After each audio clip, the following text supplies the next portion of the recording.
Hello friends, स्वागत है आप सभी का अपने यूट्यूब चैनल अध्याय स्टडी एकेडमी में। आज के क्लास में हम एनसीईआरटी सीरीज़ को आगे बढ़ाते हुए पढ़ेंगे केमिस्ट्री का एक टॉपिक पदार्थ एवं उसकी अवस्थाओं के बारे में, द्रव्य एवं उसकी अवस्थाओं के बारे में आज की क्लास में हम पढ़ने वाले हैं। इसके पहले हमने फिजिक्स के 2 टॉपिक्स कवर किए हैं। फिजिक्स एनसीईआरटी सीरीज की हम अलग प्ले बना के रखे हैं और केमिस्ट्री एनसीईआरटी सीरीज की अलग प्ले बना के रख रहे हैं। ज़्यादा बड़ी क्लास हम नहीं रखेंगे, मुश्किल से 20 से 22 मिनट की क्लासेस होती हैं और एक क्लास में हम कंप्लीट एक टॉपिक को पढ़ते हैं और ऐसे पढ़ते हैं कि आपको वहीं पे क्लास में ही सारी चीज़ें याद हो जाएं। बिल्कुल ट्रिक के माध्यम से नए अंदाज में हम एक टॉपिक कवर करते हैं और एक बार अगर पढ़ लिए ना, जो ये एनसीईआरटी सीरीज चल रही है 6 से लेकर 12th तक के इसमें कंटेंट लिया जाता है। तो अगर एक बार आप ये पूरी सीरीज पढ़ लेते हैं ना, तो आपको फिर अदर कोई चीज़ें पढ़ने की ज़रूरत नहीं पड़ेगी एनसीईआरटी के लिए। ठीक है, तो यहाँ से आपकी पूरी एनसीईआरटी कवर अप की जाएगी। तो आप बेसिकली क्या करिए, किसी भी अगर आप एग्ज़ाम की तैयारी कर रहे हैं, चाहे वो कोई व्यापम का हो, आपका टेट कोई भी टेट एग्ज़ाम हो, टेट एग्ज़ाम में अभी हाल फिलहाल आने वाला है एमपी टेट वर्ग 2। एमपी टेट वर्ग 2 के लिए तो ये रामबाण क्लास है। वर्ग 2 जो पात्रता परीक्षा होने वाला है, आपको सबको पता है कि जुलाई में ये पात्रता परीक्षा होगी। 120 नंबर के आपका सब्जेक्ट साइंस पूछा जाता है। और अगर टेट एग्जाम की बात करें, टीचिंग एग्जाम की बात करें, तो एनसीईआरटी तो उसकी जान है। एनसीईआरटी जरूर पूछी जाती है, तो आप उसमें आपको एनसीईआरटी ही तो फॉलो करना रहता है। तो यहाँ पे हम लेके 6 से लेके 12 तक की कंप्लीट एनसीईआरटी यहाँ पे आप पढ़ रहे हैं। तो ये क्लासेस आपके लिए बहुत जरूरी है। उसके अलावा अगर आप रेलवे का एग्जाम देने वाले हैं, तब भी आप इन क्लासेस को जरूर फॉलो करिएगा। रेलवे, व्यापम का कोई भी एग्जाम, टेट एग्जाम, सभी के लिए ये बराबर में उपयोगी क्लासेस हैं। तो चलिए बिना टाइम वेस्ट किए स्टार्ट करते हैं अपनी क्लास को। देखते हैं द्रव्य क्या होते हैं, मैटर्स क्या होते हैं। मैटर क्या होता है? ब्रह्मांड में उपस्थित कुछ, सब कुछ जिसमें द्रव्यमान हो यानी मास हो, जो स्थान घेरता हो, जो वो क्या कहलाता है? द्रव्य कहलाता है। कुछ चीज़ें, 2 चीज़ें आपका, एक तो वो जो भी पदार्थ प्रेजेंट है उसमें मास होना चाहिए, यानी उसका कोई ना कोई द्रव्यमान होना चाहिए, वो कोई ना कोई स्पेस कंज्यूम करना चाहिए, कोई ना कोई स्थान घेरता हो, तो उसको क्या कहते हैं? उसको द्रव्य या फिर मैटर कहा जाता है। यानी द्रव्यमान एवं आयतन युक्त प्रत्येक संरचना क्या कहलाएगी? द्रव्य कहलाएगी। पेन का कलर खतरे वाला कर लेते हैं, थोड़ा रेड कलर ले लेते हैं। ठीक है, तो ये क्या कहलाएगा? द्रव्य। द्रव्य बिल्कुल क्लियर हो गया ना, कि वो कोई भी ऑब्जेक्ट है, अगर वो स्थान, कोई भी स्पेस कंज्यूम कर रहा है, स्थान घेर रहा है और उसका कोई ना कोई मास हो, द्रव्यमान हो, तो क्या कहलाएगा? द्रव्य कहलाएगा। दूसरा पॉइंट क्या आ जाता है कि किसी वस्तु में उपस्थित द्रव्य की मात्रा क्वांटिटी ऑफ मैटर उस वस्तु का द्रव्यमान कहलाती है। अब द्रव्यमान ये तो पता चल गया, ठीक है, कि कोई वस्तु द्रव्य कब होगी? जब उसमें मास हो और स्पेस हो। ये तो हमको पता चल गया कि कोई वस्तु स्थान घेरती हो और द्रव्यमान हो, तो वह द्रव्य कहलाएगी। द्रव्यमान क्या है भाई? द्रव्यमान हो तो, पर द्रव्यमान है क्या? कोई भी वस्तु जिन पदार्थों से मिलके बनी होती है, जिन पदार्थों से मिलके बनी होती है, वही क्या कहलाती है? उनका द्रव्यमान कहलाता है। द्रव्यमान कभी भी चेंज नहीं होता। मान लेते हैं एक रोटी जितने आटे से मिलके यहाँ पे बनी है, उसको आप कहीं पे भी ले जाएंगे, वो उतने ही आटे से, 100 ग्राम आटे से मिलके बनी है ना, तो आप उसको चंद्रमा में ले जाएंगे तो वो 100 ग्राम आटे की ही रहेगी। वजन, भार बदलता है, भार बदलता है क्योंकि भार ग्रेविटी पे डिपेंड करता है, लेकिन द्रव्यमान कभी भी चेंज नहीं होता। तो द्रव्य की मात्रा यानी क्वांटिटी ऑफ मैटर क्या कहलाता है? उस वस्तु का द्रव्यमान कहलाता है। तथा वस्तु द्वारा घेरे गए स्थान की माप क्या कहलाता है? उसका आयतन। यानी जो स्थान घेरा है उसको आयतन, और जिस मात्रा से बना, जिस क्वांटिटी से बना है, उसको क्या कहलाएंगे? उसको कहेंगे मास।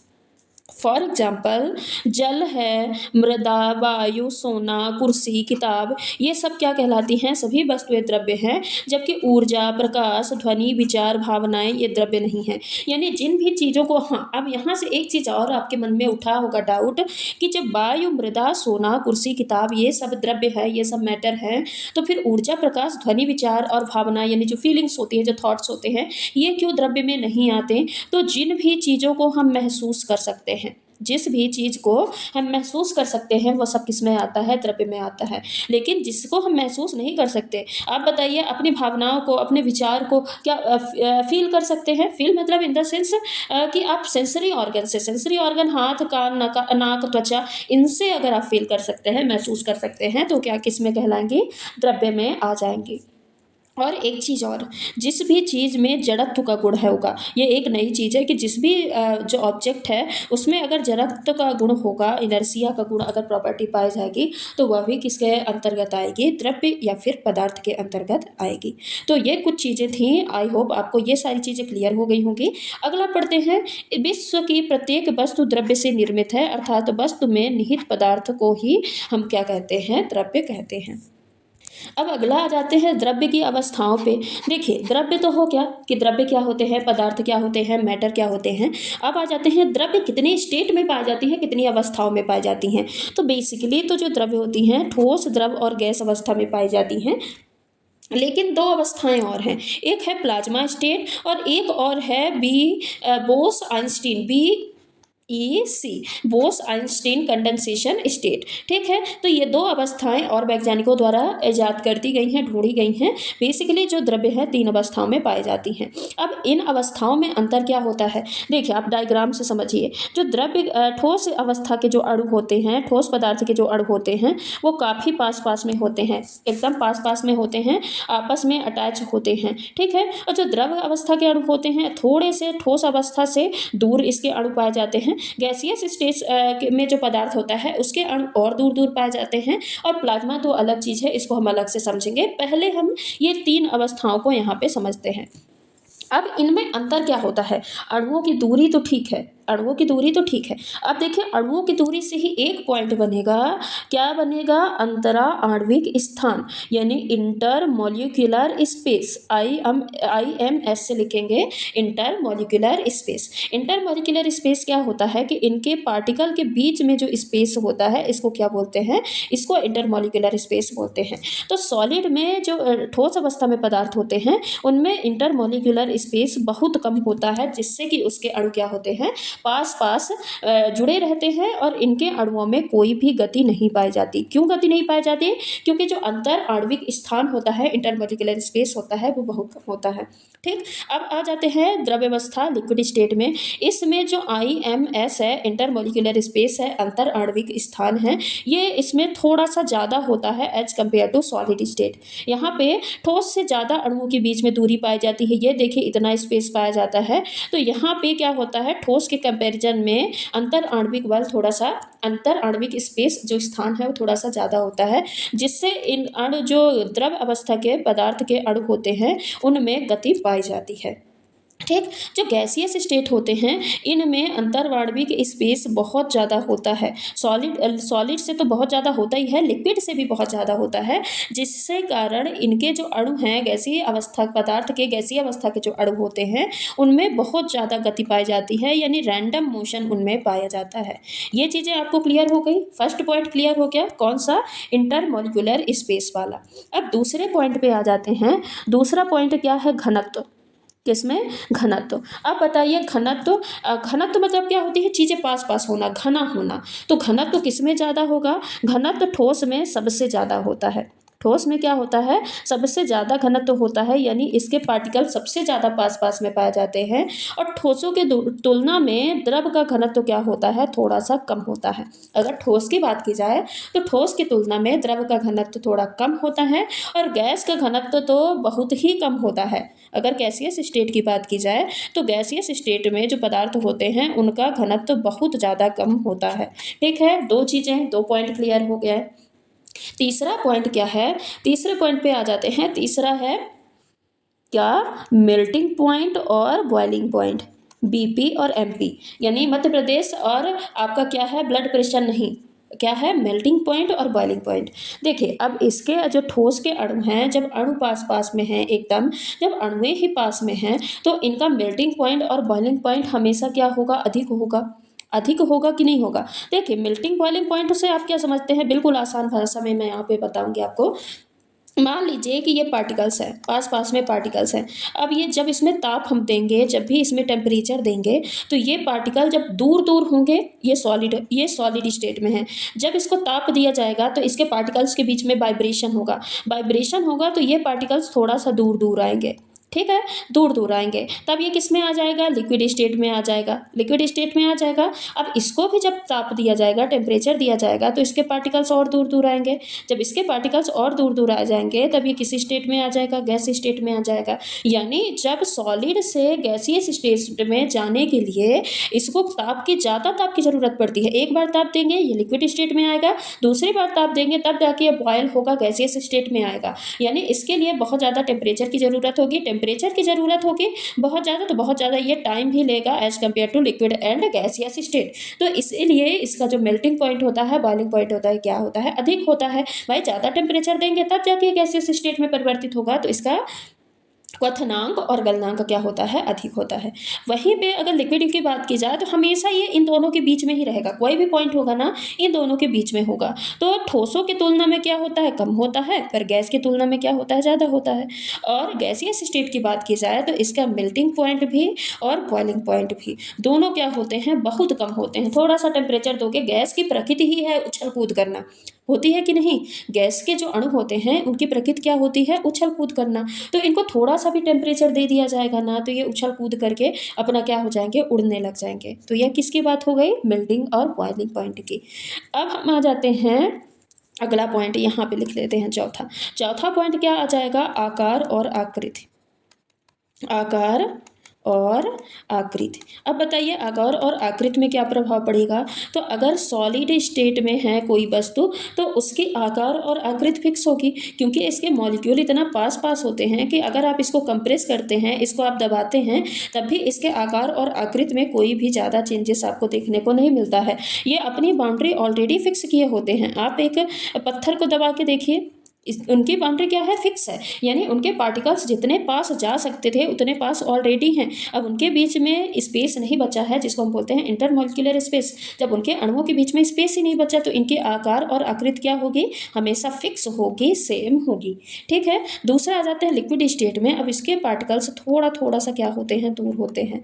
तो इसकी जो है अगर आकृति की बात करें तो इसकी भी आकार और आकृति क्या रहेगी, अलग अलग रहेगी, फिक्स नहीं रहेगी। अब फिक्स क्यों नहीं रहेगी, मान लेते हैं आप एक गिलास वाटर लीजिए, वाटर लीजिए। अगर आप इसको ग्लास में डालते हैं तो ये लॉन्ग शेप में आ जाएगा, इसको आप प्लेट में डालते हैं, थाली में डालते हैं तो ये ऐसे राउंड शेप में आ जाएगा। यानी इसका कोई भी शेप फिक्स नहीं होगा, क्योंकि इसके जो पार्टिकल्स होते हैं उनके बीच में इंटरमॉलिक्यूलर स्पेस पाया जाता है। जब स्पेस पाया जाता है तो अणुओं के बीच गति होगी, जब गति होगी तो पदार्थ जैसा शेप पाएंगे उसी शेप में ढल जाएंगे। लेकिन हाँ, एक चीज़ अभी आयतन पे आएंगे, वो अलग पॉइंट है। ठीक है। अब देखते हैं गैसियस स्टेट में। गैसियस स्टेट में आकार और आकृति भी इसमें भी फिक्स नहीं होती है। अब गैस है ये तो और ज़्यादा, इनको अगर इतने में हम गैस को कंप्रेस करके रखे हैं, छोड़ दीजिए ये मतलब कहीं भी रैंडमली वो भागने लग जाएंगे, आवारा की तरह मूव करने लग जाएंगे। तो गैसियस स्टेट की तो कोई भी आकार फिक्स नहीं होता है। ठीक है। ये हमारा हो गया चौथा पॉइंट। एक पॉइंट और है, एक पॉइंट और कहाँ पे देखें, पूरा पेज ही भर गया, एक मिनट ऊपर, हाँ यहाँ पे देखते हैं। चौथा पांचवा पॉइंट हमारा क्या है, आयतन के बारे में। पांचवा पॉइंट क्या है, आयतन के बारे में। अब आयतन क्या होता है, आयतन ठोस में, ठोस का आयतन क्या होता है, फिक्स होता है। आयतन मतलब कि आप जिस पदार्थ, जिस बर्तन में रखें, जिस चीज़ में रखें, वो उसी का शेप नहीं ले ले।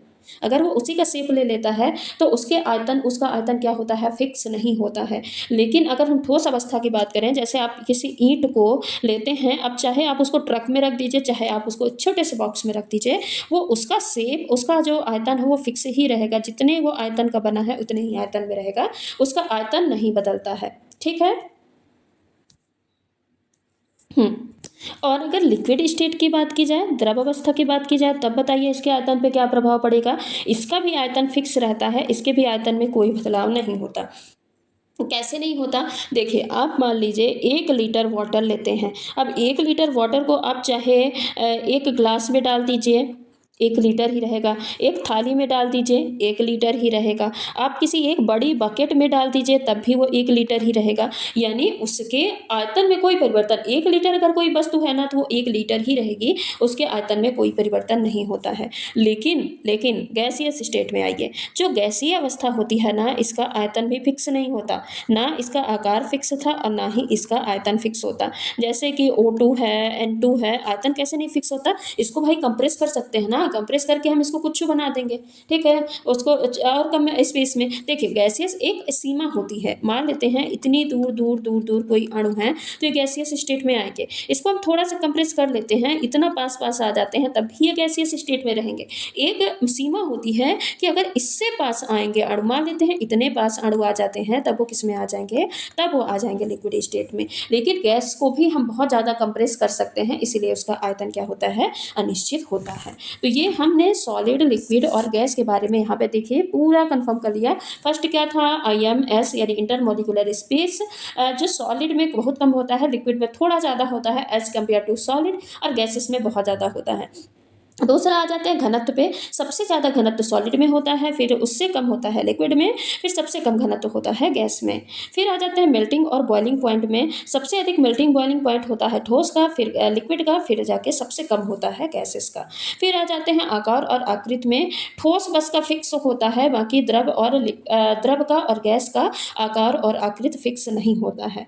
फिर हम आ जाते हैं आयतन में, ठोसों का आयतन फिक्स होता है, द्रव का भी आयतन फिक्स होता है, लेकिन गैसियस स्टेट में जो वस्तु होती हैं उनका आयतन फिक्स नहीं होता है। अब देखिए उन्हीं चीज़ों को एक एक करके पढ़ते हैं। सॉलिड स्टेट में वही सारी चीज़ें हैं कि इसका आकार और आयतन बिल्कुल निश्चित होता है, जब इन द्रवों पर बाह्य बल लगाया जाता है तो ये अपने आकार को बनाए रखने का गुण होता है, यानी अपने आकार में कोई भी परिवर्तन नहीं करते हैं। इसमें नगण्य संपीड़ितता होती है, यानी नेग्लिजिबल कंप्रेसिबिलिटी होती है, इसको हम कंप्रेस करके छोटा या खींच के बड़ा नहीं कर सकते हैं, ठीक है। और क्या है, ठोस वस्तुओं में अंतर आणविक स्थान या इंटरमोलिकुलर स्पेस ये बहुत कम होता है, जबकि इनके अणुओं के मध्य आकर्षण बल क्या होता है, अधिक होता है, ठीक है। आकर्षण बल क्या होता है, सबसे अधिक होता है। यहाँ पे आपको एग्जाम्पल भी लिखा है, जैसे लकड़ी है, लोहे की छड़ है, कांच है, पत्थर है, ये सब किसके आ जाते हैं, सॉलिड स्टेट के उदाहरण हैं। अगला है द्रव्य अवस्था, लिक्विड स्टेट। द्रव्य अवस्था में पदार्थ का आकार अनिश्चित होता है, आकार यहाँ पे अनिश्चित होता है पर आयतन क्या होता है, निश्चित होता है। इन सभी चीज़ों को हम पढ़ चुके हैं। द्रव पदार्थ जिस पात्र में रखे जाते हैं उसी का आकार ग्रहण कर लेते हैं। द्रव में अंतर आणविक स्थान ठोस की अपेक्षा क्या होता है, अधिक होता है, जबकि इनके अणुओं के मध्य आकर्षण बल थोड़ा सा कम होता है एज कम्पेयर टू सॉलिड, ठीक है। अर्थात द्रव में ठोसों की अपेक्षा कम घनत्व होता है। उदाहरण जल है, दूध है, तेल है, ये सब किसके उदाहरण हो जाते हैं, लिक्विड स्टेट के उदाहरण हो जाते हैं। अगला आ जाते हैं गैसियस स्टेट। इसमें गैसीय पदार्थ अवस्था में पदार्थ का आकार और आयतन दोनों ही अनिश्चित होता है। गैस जिस पात्र में रखे जाते हैं उस पात्र का आकार ग्रहण कर लेते हैं। गैसों में अंतर आणविक स्थान यानी इंटरमोलिकुलर स्पेस जो होता है वो बहुत ज़्यादा अधिक होता है, यानी जो पार्टिकल्स होते हैं बहुत दूर दूर में होते हैं। और उच्च संपीड्यता यानी इनको हम कंप्रेस कर सकते हैं, इतने अगर ये आयतन में है तो कंप्रेस करके हम इतने आयतन में भी इनको ला सकते हैं। गैस के कणों के मध्य आकर्षण बल नगण्य होता है, इनके कण आकर्षित नहीं होते, इसलिए गैस के अणु तीव्र गति से अनियमित गति करते हैं। उदाहरण के तौर पे ऑक्सीजन है, कार्बन डाइऑक्साइड है, ये क्या हो जाएगा, गैसियस स्टेट का उदाहरण हो जाएगा। प्लाज्मा अवस्था क्या होती है, ये पदार्थ की चौथी अवस्था है। प्लाज्मा गैसों की आयनीकृत यानी आयोनाइज्ड अवस्था है, जिसमें धन आवेश और ऋण आवेश इलेक्ट्रॉन इसमें क्या होते हैं, पाए जाते हैं, जिसमें धन आवेशित आयनों तथा ऋण आवेशित इलेक्ट्रॉनों की संख्या पाई जाती है, और ये संख्या क्या होती है, आपस में बिल्कुल बराबर होती है। प्लाज्मा अवस्था में गैसें विद्युत एवं चुंबकीय क्षेत्र से अधिक प्रभावित होती हैं। ये दो चीज़ें इसमें, एक तो ये आयोनाइज्ड अवस्था है यानी इसमें आयनीकृत अवस्था है, इसमें आयंस पाए जाते हैं, आयंस में पॉजिटिव भी आता है और नेगेटिव चार्जेस भी आते हैं, और ये जो आयंस होते हैं ना आपस में संख्या में बराबर होते हैं, जितना पॉजिटिव चार्ज होगा उतना ही क्या होगा, नेगेटिव चार्ज होगा। प्लाज्मा अवस्था में गैसें विद्युत एवं चुंबकीय क्षेत्र से ज़्यादा प्रभावित होती हैं। अगला है BEC, जिसकी अभी हमने बात की है, बोस आइंस्टीन कंडेंसेट अवस्था। वर्ष 1920 में एक भारतीय भौतिक विज्ञानी सत्येंद्र नाथ बोस ने द्रव्य की एक पांचवी अवस्था खोजी थी, जिसको क्या बोलते हैं, इसकी गणनाएं इसके लिए कुछ गणनाएं की, जिसके आधार पर अल्बर्ट आइंस्टीन ने बोस आइंस्टीन कंडेंसेट के रूप में द्रव्य की पांचवी अवस्था की भविष्यवाणी की। BEC वह अवस्था है जिसमें किसी गैस को लगभग परम शून्य तापमान पर यानी एब्सोल्यूट जीरो टेम्परेचर, जिसको 0 केल्विन अथवा -273.15 डिग्री सेल्सियस बोलेंगे, ठीक है। तो इसके तक उसको क्या किया जाता है, ठंडा किया जाता है, परम शून्य तापमान पर तक क्या किया जाता है, ठंडा किया जाता है। फिर उसके बाद क्या किया जाता है, ठंडा करने पर परमाणुओं की मुक्त ऊर्जा लगभग क्या हो जाती है, समाप्त हो जाती है और तथा वे परस्पर संयुग्मित होकर एक परमाणु के रूप में प्रतीत होने लगते हैं। इस अवस्था को क्या बोला जाता है, बोस-आइंस्टीन कंडेंसेट अवस्था कहा जाता है। 2001 में एरिक ए कॉर्नेल और वुल्फगैंग केटरले तथा कार्ल ई वीमैन को क्षारीय अणुओं को सांद्र गैसों में बोस-आइंस्टीन कंडेंसेट अवस्था प्राप्त करने के लिए भौतिकी का नोबेल पुरस्कार भी दिया गया था। आपको बस ये परम सूर्य तापमान वाली बात याद रखनी है, किसके लिए, बीईसी अवस्था के लिए। अब द्रव्य की कुछ अवस्थाओं के विशेषताओं के बारे में बात कर लेते हैं। जो द्रव्य का निर्माण सूक्ष्म कणों से होता है, यानी जो मैटर होते हैं वो स्मॉल पार्टिकल्स से मिलकर बने होते हैं। द्रव्य कणों के मध्य स्थान पाया जाता है, हमेशा उनके बीच इंटरमोलिकुलर स्पेस पाया जाता है। द्रव्य कण निरंतर गतिशील रहते हैं तथा तापमान बढ़ने पर उनकी गति क्या होती है, और अधिक बढ़ जाती है, तीव्र हो जाती है। द्रव्य कणों के मध्य आकर्षण बल यानी अट्रैक्शन फोर्स कार्य करता है, जो एक दूसरे के साथ उनको बांधे रखने का काम करता है। द्रव्य के विभिन्न प्रकार पदार्थ सब्सटेंस ये कहलाते हैं, जैसे कि लोहा, मिट्टी, मोम, ये सब क्या कहलाते हैं, सब्सटेंस कहलाते हैं। और ये क्या है, द्रव्य के प्रकार हैं। पदार्थों के मिश्रण से बनी एक विशेष गुणधर्म वाली सामग्री वस्तु या ऑब्जेक्ट कहलाती है, जैसे गाड़ी, कपड़े, घर। जैसे गाड़ी है किससे मिलकर बनी है, लोहे से मिलकर बनी है। घर हैं मिट्टी से मिलकर बने हैं। कपड़े हैं क्लॉथ से, फाइबर से मिलकर बने हैं। तो ये सब क्या कहलाते हैं, ये चीज़ें जो पदार्थों के मिश्रण से बनी हो उसको क्या बोलते हैं, वस्तु बोली जाती हैं। तो आज की क्लास में हमने बहुत सारी चीज़ें पढ़ी। पहले पढ़ा द्रव्य क्या होता है, द्रव्य के बाद हम इसकी स्टेट के बारे में पढ़े कि सॉलिड, लिक्विड, गैसेस क्या होती हैं, प्लाज्मा स्टेट क्या होती है, बीसी स्टेट क्या होती है, इनके बीच में डिफरेंसेस क्या होते हैं, उनको हमने पॉइंट वाइज पॉइंट पहले समझा। फिर उसके बाद थ्योरी में जो लिखा है उसको भी पढ़ा है। यानी अभी एक क्लास में मुश्किल से 22 मिनट की 30 मिनट की क्लास में हम पदार्थ और उसकी अवस्था यानी तीनों स्टेट, पांचों स्टेट, तीन स्टेट कहा, पांचों स्टेट के बारे में हमने कंप्लीट डिटेल में डिस्कशन किया है।